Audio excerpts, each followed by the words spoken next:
খাঁচা ভেঙে বের হচ্ছে শান্তির পায়রা। আলোর ঝলকানিতে ভরে ওঠে সংসদ ভবনের আকাশ। ফুটে ওঠে ৩৬ জুলাই বাংলাদেশের পুনর্জন্ম। জাতীয় সংসদ ভবনের দক্ষিণ প্লাজায় একসঙ্গে লাখো মানুষ মনোমুগ্ধ হয়ে উপভোগ করে সেই দৃশ্য।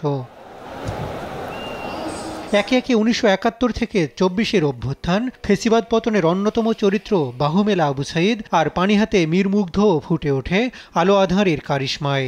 সেই সঙ্গে ফিলিস্তিনের প্রতি বাংলাদেশের মানুষের সংহতিও বাদ যায়নি লেজার ড্রোন শোতে। ২৬০০ ড্রোনের এই লেজার শো মুগ্ধ করেছে দর্শনার্থীদের। নববর্ষের আয়োজনকে করেছে আরও প্রাণবন্ত।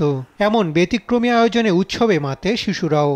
সবগুলোই খুব ভালো লেগেছে এবং অনেক সুন্দর হয়েছে সব। খাঁচা থেকে পাখি বের হয়েছে, প্যালেস্টাইনের জন্য প্রার্থনা করেছে, সবগুলো অনেক ভালো লেগেছে। এই শোটা বাংলাদেশে প্রথম হয়েছে, এটা অনেক বেশি সুন্দর।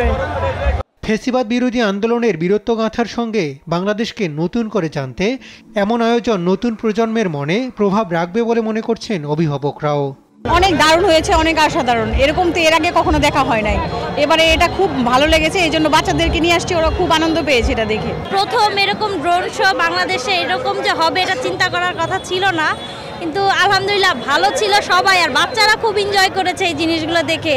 পুরো কন্টেন্টটাই আমাদের সবকিছু মিলে ছিল ২৪ সালের, খুবই ভালো লেগেছে, অসাধারণ। সবচাইতে ইন্টারেস্টিং ছিল ড্রোন শট, যেটা বাংলাদেশের ইতিহাসে এবারই প্রথম। এখনো জুলাইয়ের সেই কথা নিয়ে জিজ্ঞেস করছে, আমার ছোট বাচ্চা জিজ্ঞেস করছে, বাবা আবু সাইদকে কেন দেখাচ্ছে ওখানে। ওদের মনে কোশ্চেন আছে যে কেন এটাই হচ্ছে। সো ওর মধ্যে আস্তে আস্তে করে গ্রো করবে। দেশের ইতিহাস ঐতিহ্যের এমন আধুনিক প্রদর্শনী বৈশাখের আনন্দে যোগ করে বাড়তি উপলক্ষ। হাসান আল মাহমুদ, দেশ টিভি, ঢাকা।